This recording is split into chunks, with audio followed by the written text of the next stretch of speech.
That's what I call my son's Hunter. Hey guys, Oh, awesome. Bogert, welcome back to the TED Show. You know how much I love our musical guests, and today we have Hunter Flanagan on the show. What's up, buddy? Hi. He's Uh, going to perform two songs for us. He's going to share with us why he is Georgia. I'm going to let you do it in a minute. Georgia overall country music artist of the century. exactly. Perfect. What's up? Welcome to the show, my friend. How you doing? Man, thanks for having me. I'm glad to be here. Yeah, I'm super excited to be here. I actually, like I was telling you earlier, I pulled off the side of the road in some small town and I found a public park to do this because I was riding down the interstate and I was like, I'm not going to make it to my house before this interview. Well, there's nothing more country than that, I can tell you. Yeah. So, So tell us anyway, a little bit. Before we went live, we talked about how the audience loves the origin story. So they want to know a little bit about you. Stuff like if you've always been a performer, did you perform in front of the family, and kind of your journey to making this your profession. yeah, my Marvel origin story. I got it. Yes. So yeah, basically, when I was 16 months old, I literally came out into the living room and did the entirety of the movie Wizard of Oz, all the songs and dances for my family. So from then on, my parents knew that I was either going to be a musician or a spree killer, one or the other. Wow. All right. But yeah, so I love music from then on, and I messed around with it just kind of as a hobby. I played ukulele as a kid. I learned guitar at 14 or 15, but I started doing this professionally when I was about 11 years old because my brother had a brain injury. My brother was 18 years old. He got in a four-wheeler wreck. He was in a coma for 29 days. They said he'd never walk or talk again. They gave him a less than 1% chance of survival, and they even had to remove part of the frontal lobe of his brain. But he made a complete full recovery. You wouldn't notice anything's wrong about him. We notice he's a little different. He's nicer now because we kind of molded him in our image when we were bringing him back. But no, so I sang to him when he was in the bed when he was in a coma, and I sang some of his favorite songs to him. And then afterwards, I realized that life is short. I hate to use that like really stereotypical thing, but life is super short, and I realized it could change in an instant. Like he was going to college, and then he ended up being in a hospital bed for almost a year. He ended up going to college later, but either way, so that year I think my mom got me my first gig, and I've been doing this professionally ever since. First of all, if it doesn't work out as a professional musician, you should try professional comedy. You are funny. All right, so tell us about the journey, though, for 2020, especially. A lot of artists, everybody kind of had to pivot. What was 2020 like for you, trying to promote your business and performing, kind of learning a new way of doing things? Yeah, so just like everybody, when 2020 hit, because we lived in the South, there was a lot of that us sitting there with our hands on our hips going, so this COVID thing doesn't look like it's going away, huh? It's probably going to stick around. It's going to stick around for a couple weeks. It'll be gone. We were wrong. So I did the same thing. I quarantined for 2 weeks. I did the quarantine. I did all that. All my venues shut down. I'll never forget my last venue. I was on the way, and I was like 2 miles from the place, and they called and said, hey, the government just shut us down. And all of my venues called me that same day from like all the different counties. Like they all shut down at once. It was like I was living in a bad apocalypse movie. And then, I did everything. I was in shock for a while. Being a performer, I couldn't handle not being on stage for that long. I still lived at home. So like at the time, every time I came out in the living room, I made my family applaud for me. But I spent that time, I wrote some songs. I wrote the song that you're going to hear in a little bit because in about June or July, I couldn't handle the news anymore. And I turned on the news one morning and I barricaded myself in a bedroom and I wrote the song that I'm going to be playing for y'all in a few minutes. And I wrote it about the pandemic and about all of that. But I was pretty grateful because a lot of the venues, when they started opening back up, a lot of them called me. Like I was one of the first ones that got called back. So I started working relatively quickly after everything happened. And it was really different. It's still really different. A lot of my venues, I had to like load in through the back, and they had to like hide me from everybody until I sang. And putting like one place literally put up a shower curtain between me and the audience. It cut off here, so you could see my body, but like from here up was just covered. But you know, you're a performer, so you had to get out and do it no matter what. Oh yeah. Like I told everybody, I'm not qualified to do anything else at this point. So this is all I got. All right, so tell us about the Georgia You Tell the Award. Tell us a little bit about that. What is that all about? Because it's a big deal. It is. So it's a Georgia Country. They're one of the biggest like indie booking people, and they book a lot of indie country all across. They get most of my bookings actually. And so what they do is every year they have this big award show where all of the indie artists across Georgia, as long as you live in Georgia and this is your main base, you're entered, and they pick the award. Like a panel of like 20 people picks the award, and voting gets you to like the finalists. Then a panel picks the winner from there. So it's a little bit of best of both worlds. And so when my very first time I got entered, I was entered as a teen in the teen category, and I won that. And I was so grateful to win it. I was so happy. And then the next year I was 18, and they told me, hey, since you're 18, you can still enter as a teen in the 18 and under. And I said, nah. I'm 18. I'm going against the adults. And I'm so grateful to win because, like, honestly, I was up against some of my favorite, like some really good friends of mine and some people who are, in my opinion, much more deserving of the award. And I ended up winning overall artist 2 years in a row, which overall is basically, you know, the male artist, the female artist, the band, every one of the winners, they get put into a pot to win overall artist of the year, and one of them wins that. So that's what I won 2 years in a row. And they're doing it again this year, and I actually pulled myself out of the running this year because I felt like there's nowhere to go but down. And I like having the three-peat. That sounds better than won 3 times, lost once. No, but I pulled myself out because I wanted somebody else to get a chance, and I didn't want to like take that from somebody in case I won again. So I figured 3 times is enough. So maybe they'll have me as a judge. All right, so that's a great story. You have me in stitches today, so this is pretty funny. All right, so you're going to perform 2 songs, I believe. I'm going to take myself off. Tell them what you're going to perform first. All righty.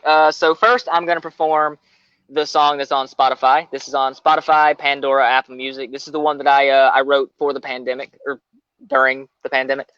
And on Spotify, it's actually got like almost 100,000 streams, which it took me so long to get that. It took me so long to listen to it that many times.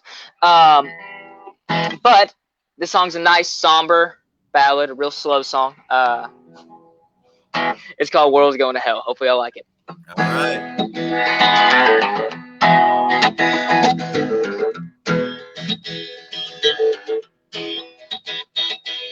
I turned on the news this morning, same way my day always starts off. I saw pandemic protests and political war, and safe to say I turned my TV off. And it's probably too late to change it, so pour me another glass.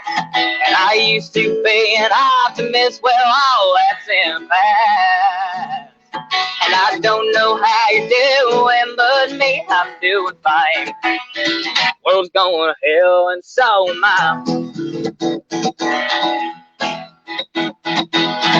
They say the future's in the cards. I say we were dealt a hand. I don't know if I should laugh or cry or fold or hell, just fit it all. I've never been a poker man, and it's probably too late to change it, so pour me another glass. And I used to be an optimist, well, all that's in that. And I don't know how you're doing, but me, I'm doing fine. The world's going to hell, and so am I. This country's more divided than ever. I can't even check the doggone weather without seeing some news story that makes me want to cry. My voice is hoarse from the screaming, and hell, nobody's listening. So I'll put on some Creed go get high. Hi, how are you? It's probably too late to sing, it's so boring me does last. And I used to be an optimist, well, all that's in fact. I don't know how you're doing, but me, I'm doing fine. The world's going to hell, and so am I. The world's going to hell, and so am I. Hunter, that was so freaking good. I have a friend with show before this, and I had him come watch. We loved it. Loved the humor in it. Loved the wording. But you've got a great voice. Dan, my friend, said it's got almost that honky tonk, country honky tonk voice to it. We loved it. Absolutely love the humor in it, though, and I hope your audience knows that it's one thing to perform, it's one thing to write a song, but we can have the humor in there too. That's where you get a catchy song. That was awesome. Oh yeah, I absolutely adore that song. It was my for a while it was my favorite song that I wrote. This next song that I'm gonna do for y'all is gonna be this one. Right now I'm in love with the song just because I just wrote it, so it's kind of like it's my child at the moment. It's completely different. But the funny thing is, you said y'all loved it. The people who don't like it is there's like a playground like right over there, and I watched a gaggle of kids just watch me with fear in their eyes and hatred in their heart, and I don't know how to feel about that. But dude, you need a show, man. All right, Hunter, what's the next song? I'm gonna take myself off again. Here we go. Alrighty, so this next one is completely different. This song takes itself way too seriously. Hi.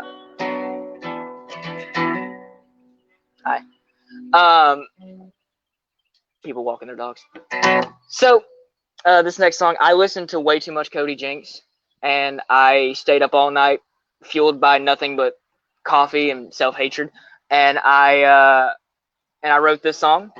It's called Broken. It's a good, nice, slower, like a Southern blues song. Hopefully you like it.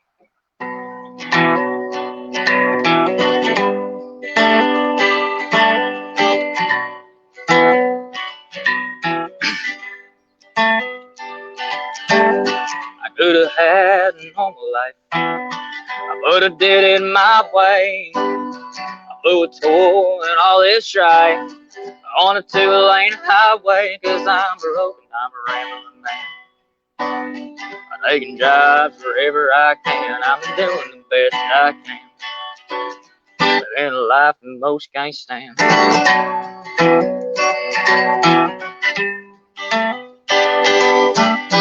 I'm a modern day hero bum, saddest sight you've ever seen.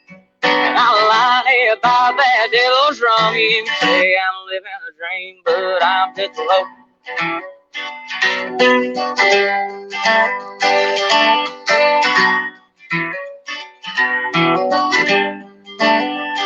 I stuck in Tulsa for the night. I'm looking back on my life. I used to work that 9 to 5. Back breaking, heart aching, work that kind of life. I even had a nice house and a little wife. I can't complain. 30 days had to end and it called for rain.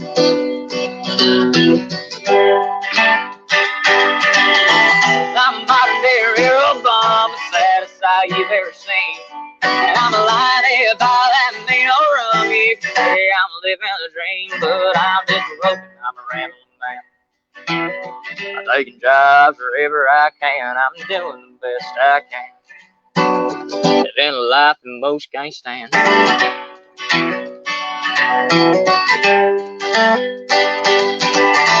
Came home from work one night. I saw an alarming scene. Lamps cut on the bedroom door and everything just seemed strange. All left when I left, shotgun cases and a ring, but I'm just broken. Don't you pity me, 'cause I'm just broken. I don't need your sympathy, 'cause I'm just broken. Those kids are still staring at me, 'cause I'm just broken. Get those chains on me, 'cause I'm just broken.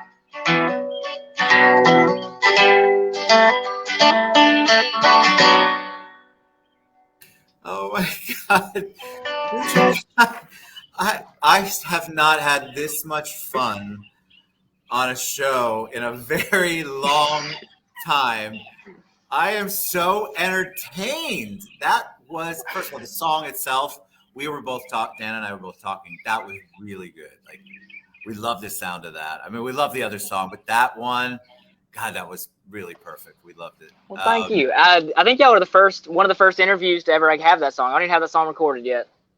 Wow. So well, y'all get some we're exclusive honored information. because that's good stuff. That's great stuff, actually. It's not just good. You are talented on so many levels. So let's all help Hunter Flanagan get to where he needs to be. Hunter, tell us how we can support you, download your music, find out more about the dates that you're performing and all that good stuff. Yeah, so I got Facebook, Instagram, YouTube, all that millennial stuff. It's Hunter Flanagan, Flanagan. A lot of A's, a lot of N's, no I's. Put an I in my name, you might find a Hunter. He might be able to sing, but it ain't going to help me because it ain't going to be me. I think they all got the website over there. Yeah, the website is thehunterflanagan.com, spelled the exact same way. I do private shows, all of that stuff. I do weddings, funerals, bar mitzvahs, anything that pays, as long as it pays well, to be honest. And my World's Going to Hell's on Spotify, Pandora, Apple Music, and all those places. My friend, when I tell you you are talented, I mean it. That was just one of the best performance shows I think I've ever had in the 1,100 plus episodes I've done. That was phenomenal. I want all of you to go out and support Hunter Flanagan. Go to thehunterflanagan.com or find him, as he said, on all of that millennial stuff. You can find him, no I in Flanagan. Hunter, come back anytime. You were absolutely awesome. Thank you. Well, thank you. Now I'm going to try to head out of here because I think this place is within 300 feet of a middle school, so I might be in trouble. You have a good one, man. Thank you so much. You too. Have a good one.